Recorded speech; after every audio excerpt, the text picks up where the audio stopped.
at the top of the stone wall. An original story written and read by Dave Hawkins. Copyright 2018. This story was inspired by a daily writing prompt from Writer's Right. Part 7. Out of sight, out of mind was in fact exactly how it felt to Hupstead now. The odd twins were left behind, the new day and open road lay before him.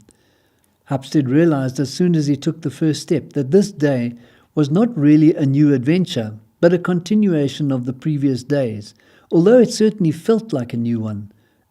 An empty path stretched before him, just as clean white canvas faces an artist. And one never knows where it will lead until the first step is taken, and the next, and the next. Colour is life, and life is colour. May this day brush fresh, new colours all over itself, thought Hupstead. The thorn tree and deciduous wood continued on for some time, perhaps 15 minutes. The path threaded its way uneasily between stones, small half-buried rocks and around trees, a few thorn-covered twigs lying broken in the middle of the path. One could barely see 8 to 10 paces ahead before numerous trunks, tangled branches, and clumps of long grass impeded the view forward. Progress could not be described as quick. Hupstead was reaching the point where boredom was about to change to frustration, shortly to be followed by the question, "What am I doing here?" when he heard a sound. Distant, yes. The sound of nature? No. It sounded more like a person whistling, pleasantly, and the sort of tune you are sure you remember from somewhere, with the name on the tip of your tongue. Hup stopped to take a breath and pinpoint the sound. In the tangled wood, this proved almost impossible, apart from it being in front of him somewhere. Hupstead started going again, and stepping carefully over a larger than usual rock in the path, and threading around a thick clump of 3 thorn bushes, found himself in completely different terrain. Trees had given way, and startlingly quickly so, to open savanna grassland with a more rolling landscape. Now one could see where one was going. The path was much straighter.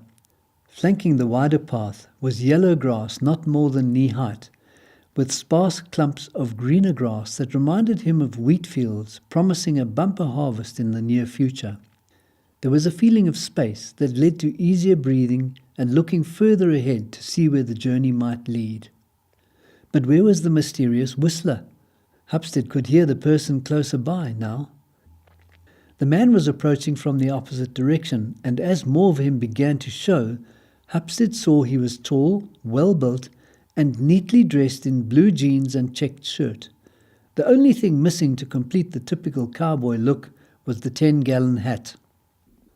Beautiful day. It's been good to you, I presume. Thus far I can describe it as being far from unpleasant, although a touch tedious at times in the thorn bush, said Hupstead, gesturing back towards the bush he had just exited. The stranger nodded, still smiling. Hupstead noticed he carried a canvas sack about the size of an orange pocket. It was half full of something that was odd-shaped but didn't move. Thorn trees, what can I say? I steer clear of the place, said the stranger, who had perfect skin and posture, Hupstead noted. At least the path never leads one astray, said Hupstead. I came through unscratched. The stranger nodded. There's an easier way to where you're going. Straight on, over this little hill. I'd suggest that. How do you know where I'm going? I'm not even sure myself, asked Hupstead. The stranger stood silent, then smiled his smile once more. News isn't new for very long around here. Speaking of which, you seem to know a lot about what goes on here. There's a strange man who wanders around at night in these parts. We saw him last night, but my companions assured me they don't know who he is. Tall, gaunt, untidy hair, let it be said. Do you know him?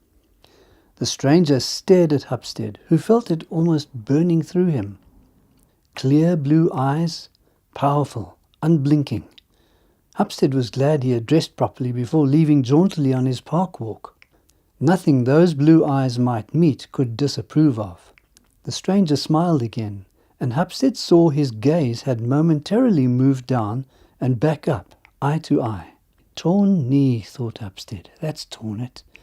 Whatever reputation this stranger person demands, the torn trousers have just let me down. Tall and gaunt, if I find him, I'll be sure to let him know you're looking for him, said the stranger, who then glanced again at the torn knee. There's another one, mysterious because the twins haven't seen him, but are convinced he exists. Progg be his name. Familiar? The stranger's stare intensified. The expression did not change. No bead of sweat, no hair out of place, no blinks, no emotion. Do they really think he exists? The stranger walked past Hupstead, who felt the power of his presence, one of command over those close by. It didn't feel right to Hupstead to press for where he was headed, and less still to probe for more information about how he knew about Hupstead. This pleasant cowboy carried energy, and he knew it. Don't wait if you don't have to. Straight over the hill. You'll find it. Stay on the path, my advice. Don't ever stray off the path. What will I find? Asked Hupstead. The stranger didn't look back, but waved a greeting over his shoulder. Hupstead turned to look up the rise he was to walk, looked back and noticed the stranger disappearing into the grass some distance before the entrance to the thorn bush section.